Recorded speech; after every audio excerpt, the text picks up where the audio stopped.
안녕하십니까. 의학박사 가정의학과 전문의 명순권 교수의 명순권TV입니다.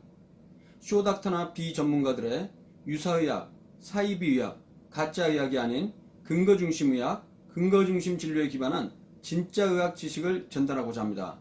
지난 영상에 건강기능식품의 개념과 기능성 등급이 어떤 문제가 있는지 알아봤는데요. 오늘부터는 개별 건강기능식품의 효능에 대해서 알아보겠습니다. 자, 이 시간에는 비타민 D, 칼슘 보충제, 자일리톨, 백수에 대해서 한번 알아보겠습니다. 알아보기 전에 제가 지난 시간에 근거 수준 피라미드에 대해서 이야기했죠. 이걸 다시 한번 리마인드 해보겠습니다. 어떤 건강기능식품이나 약품이 과연 사람에게 효과가 있는지 혹은 안전한지 확인하기 위해선 여러 가지 연구 방법이 있습니다. 일단 생명체가 아닌 무생물체들, 물론 세균은 포함됩니다. 세균이나 분자물질, 시험관 안에서 세포배제에서 하는 연구가 가장 낮은 수준의 연구인 실험실 연구입니다. 이 실험실 연구에서 어느 정도 효과가 있을 것으로 기대가 되면 바로 그 윗단계는 쥐와 같은 동물 실험 연구를 하게 되겠죠. 동물 실험 연구에서 효과가 어느 정도 입증이 된다면 바로 맨 위에서 두 번째 임상시험에 들어가게 됩니다. 사람을 대상으로 해서 두 그룹으로 나눠서 위약, 가짜약을 주고, 즉 플라시보를 주고, 그 플라시보를 투여받은 군보다 그 효과가 많이 뛰어나다는 것이 확인이 된다면 바로 그 효과가 입증이 되겠죠. 하지만 임상시험마다 연구 결과가 다르게 나올 수 있기 때문에 이런 연구 결과들을 종합한 메타 분석이 가장 중요한 근거중심의학의 축이 되겠습니다. 그래서 지금부터 방금 전에 말씀드린 건강기능식품에 대해서 개별 임상시험뿐만이 아니라 그런 임상시험들을 종합한 메타 분석의 결과가 어떤지 그걸 근거로 해서 효능을 확인해 보고자 합니다. 연구 결과 해석 시에 주의사항이 있습니다. 좀 어려운 얘기가 될 수도 있겠지만 이게 굉장히 중요한데요. 예를 들어서 두 그룹, 가짜약 플라시보를 먹은 그룹과 그 다음에 건강기능식품을 먹은 그룹과 그 효능을 비교할 때 가짜약을 먹은 그룹에 있어서도 효과가 나올 수 있습니다. 그 효과를 본 사람들의 숫자보다 확실하게 큰 차이로 보이는 경우에는 플라시보 효과나 시간 지나면서 좋아지는 것 이상으로 실제적인 건강기능식품 효과가 있다고 볼 수 있겠죠. 그런 정도로 차이가 나려면 통계적으로 P값이라고 해서 유효확률, 두 그룹 사이의 차이가 0.05 미만인 경우에는 두 그룹 간에 유의한 차이가 있다고 해석을 합니다. 하지만 아무리 임상시험에서 통계적 유의성 P값이 0.05 미만이라 할지라도 임상적으로도 의미가 있는지 판단이 필요합니다. 그 유의성을 임상적 유의성이라고 합니다. 예를 들어서 새로운 약이 위약보다 플라시보보다 통계적으로 유의하게 혈압을 1mmmercury 1 떨어뜨렸다는 대규모 임상시험이 있다 할지라도 혈압을 보통 10에서 20 이상 떨어뜨리는 걸 목적으로 하는데 1 떨어지는 것이 과연 임상적으로 의미가 있냐 봤을 때는 그 의미가 미미하다는 것이죠. 그래서 이런 경우에 임상적인 유의성이 없다면 그 가치가 떨어진다고 보겠습니다. 그리고 앞서 말씀드렸던 대로 그동안 건강기능식품의 문제점 중에 가장 중요한 문제점은 바로 허술한 기능성 등급이었는데요. 이 기능성 등급은 2017년 5월경에 폐지가 되었습니다. 하지만 이 허술한 기능성 등급으로 해서 인정받았던 건강기능식품들은 여전히 판매가 되고 있는데요. 이 기능성 등급을 4등급으로 오면 가장 높은 기능성 등급이 질병 발생 위험 감소 기능입니다. 그리고 생리활성 기능이 1등급, 2등급, 3등급이 되어 있는데요. 질병 발생 위험 감소 기능과 생리활성 기능 1등급은 방금 피라미드에서 보여줬던 실험실 연구나 동물 실험 연구, 즉 기반 연구자료 뿐만이 아니라 일관성 있는 그 효과가 다수의 인체 적용 시험, 임상시험에서도 나온 경우를 인정을 해주고 있습니다. 그래서 질병 발생 위험 감소 기능과 1등급은 비슷한 기준이 돼서 어느 정도 그 근거가 확보가 되지만은 생리활성 기능 2등급의 경우에는 일관성 있는 그 개선 효과가 한 건에서만이라도 효과가 있다면 나오는 거기 때문에 그 근거가 부족하다고 보겠습니다. 그리고 3등급의 경우에는 기반 연구자료를 통해서 확실한 효과나 기전이 없어도 추측할 수 있는 자료가 있는 상태에서 사람을 대상으로 한 인체 적용 시험이 없는 경우에도 생리활성 기능 3등급을 받고 지금까지 판매가 되고 있었다는 것이죠. 그래서 지금부터 이 각각 등급에 해당하는 대표적인 건강기능식품의 예를 들면서 효과가 있는지 보겠습니다. 그 기능성 등급에 따른 건강기능식품 종류를 보면요, 2015년경을 기준으로 해서 총 230여 종의 건강기능식품이 식약처로부터 승인을 받고 각각의 기능성 등급을 받았습니다.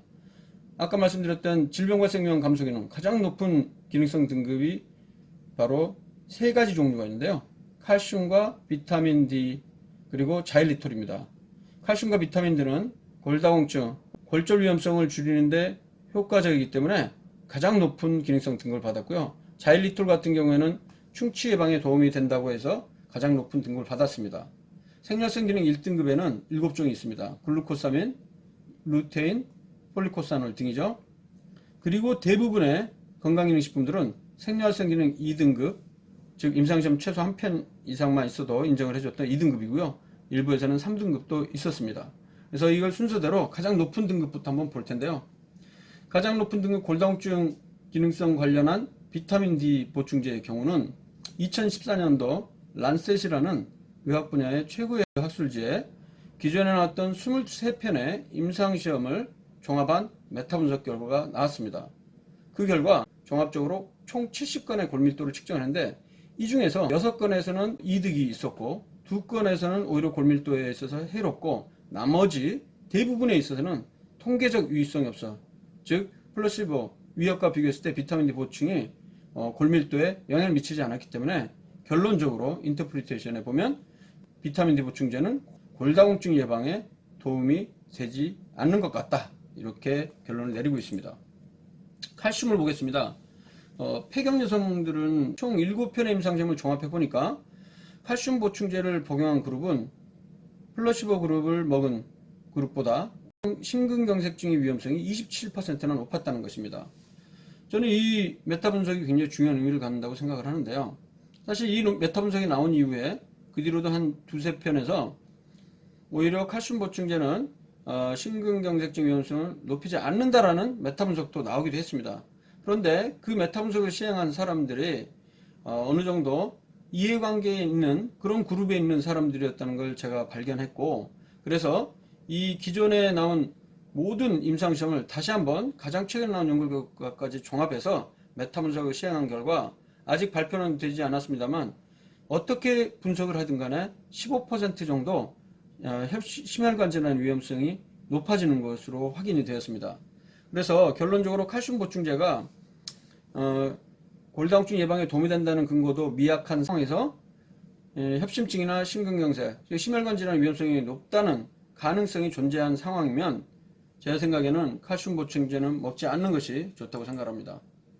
그래서 미국 보건복지부 유관기관인 질병예방서비스 특별위원회 전문가들의 기관인데요. 전 세계적으로 나온 임상시험들을 전부 종합한 체계적 문헌고찰, 메타 분석 이런 여러 가지를 전부 다 종합해서 권고안을 만들고 있습니다. 가장 최신의 권고안이 2018년 4월에 나오는데요. 여기에서 비타민 D, 칼슘 혹은 이 둘을 복합으로 사용한 보충제는 일반적으로 지역사회에 거주하는 성인에 있어서 골절의 1차 예방에 어떻게 되는지 권고안이 나왔는데요. 결론적으로 남성이나 폐경 전 여성에 있어서는 근거가 불충분하다라고 결론을 지었습니다. 폐경 후 여성에 있어서도 근거가 불충분하기 때문에 칼슘이나 비타민 D 같은 경우는 사용할 근거가 부족하다는 것입니다. 그런데 중요한 것은 폐경 후 여성에 있어서는 오히려 비타민 D나 칼슘을 저용량으로 사용하는 경우에는 이득도 없는 상황에서 해로움의 위험성, 즉 신장 결석이라든가 아니면 심혈관 질환 위험성들이 보고되는 상황이기 때문에 오히려 D 권고안, D는 권장하지 않는다는 것입니다. 그래서 권장을 하지 않고 있습니다. 자일리톨 같은 경우에도 충치 예방에 대해서 보면 지금까지 나왔던 10편의 임상시험을 메타 분석했는데요. 그 결과 자일리톨이 충치 예방에 일반 치약보다는 효과적이라는 근거가 나오긴 하지만 이를테면 10편의 임상시험을 종합했는데 10편 중에 한 7편 정도는 질적 수준을 평가했을 때 낮은 걸로 결과가 나왔습니다. 즉 아무리 임상시험 결과가 많고 그걸 종합했을 때 효과가 있다라고 나와도 그 개별 연구 결과들이 연구 대상자 수가 너무 적고 혹은 질적 수준이 낮고 혹은 그 결과에 있어서 해당 건강기능식품을 제조하는 제조회사로부터 연구를 받았다거나 이러한 이해관계가 있다면 그 결론이 아무리 효과가 있다고 하더라도 그것을 신뢰할 수 없다는 것이죠. 그래서 지금까지 말씀드린 대로 가장 높은 기능성 등급인 비타민 D, 칼슘, 자일리톨 이 세 가지조차도 현재까지 해당 기능성을 확인할 수 있는 임상적 근거가 부족합니다. 다음은 백수호에 대해서 말씀드리겠습니다. 백수호라는 것은 바로 그림에서 보이는 바와 같이 덩이뿔인데요. 한약재 중에는 이엽우피소와 구분이 어려운 경우가 많습니다. 백수호보다는 이엽우피소가 기르기도 쉽고 그래서 가격이 2분의 1, 3분의 1 이하 가격이라고 하죠. 근데 이 백수호는 2010년에 식약처로부터 백수호 등 복합 추출물로 갱년기 증상 개선 기능으로 생리활성 기능 2등급으로 인정받았었습니다. 앞서 제가 말씀드렸던 대로 생리활성 기능 2등급이라는 건 총 4가지 등급 중에 세 번째 해당하는 등급으로 임상시험 한 건만 제조한 건강기능식품 회사로부터의 데이터만 있다 할지라도 인정을 받아주는 상황이었던 것입니다.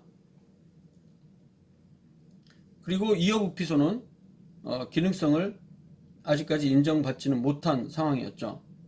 그런데 2015년 봄에 가짜 백수호 사태가 터졌습니다. 이 가짜 백수호라는 건 뭐였냐면 백수호 성분을 넣지 않고 방금 전에 말씀드린 싼 재료인 이어부피소를 넣어서 한국소비자원에서 이 부분들을 폭로함으로써 가짜 백수호 사태가 났었는데요. 그 당시에 가짜 백수호라는 이름으로 이어부피소를 넣기 때문에 문제가 되었다고 사람들은 얘기하지만 제 생각에는 도낀 객긴이라고 생각을 합니다.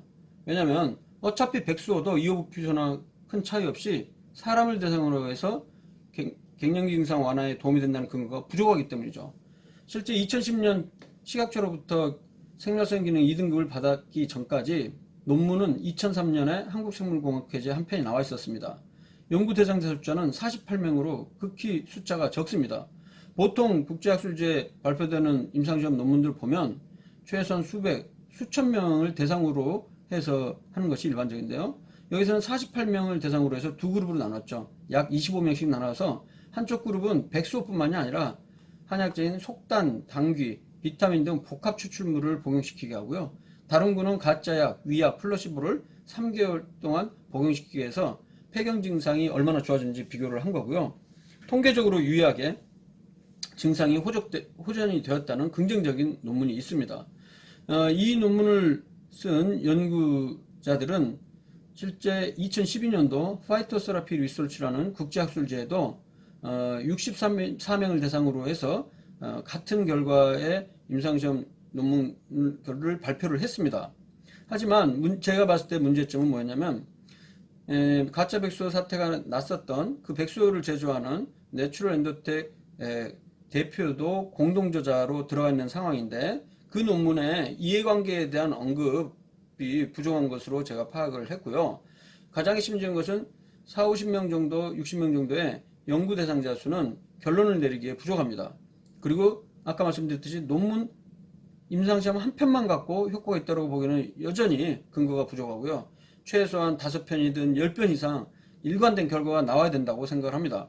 그리고 중요한 것은 이 백수호를 먹은 그룹에서는 백수호뿐만이 아니라 속단, 당귀, 비타민 등 여러가지 다른 물질까지 같이 먹었기 때문에 백수호만의 효과라고 우리가 결론을 내릴 수는 없다는 것이죠. 결론적으로 연구 대상자 수도 적은 한두 편의 임상시험으로 기능성을 평가할 수 없습니다. 다수의 많은 연구자들 대상자를 이용한 이해관계 개입 가능성이 적은 신뢰할 만한 임상시험이 필요하다고 생각합니다. 네, 이상으로 오늘 비타민 D, 칼슘 보충제, 자일리톨, 백수호에 대해서 알아봤습니다. 결론적으로 이러한 건강기능식품은 건강에 도움이 된다는 임상적 근거가 부족하기 때문에 권장하지 않습니다. 다음 동영상에서는 또 다른 건강기능식품의 효능에 대해서 알아보도록 하겠습니다. 감사합니다.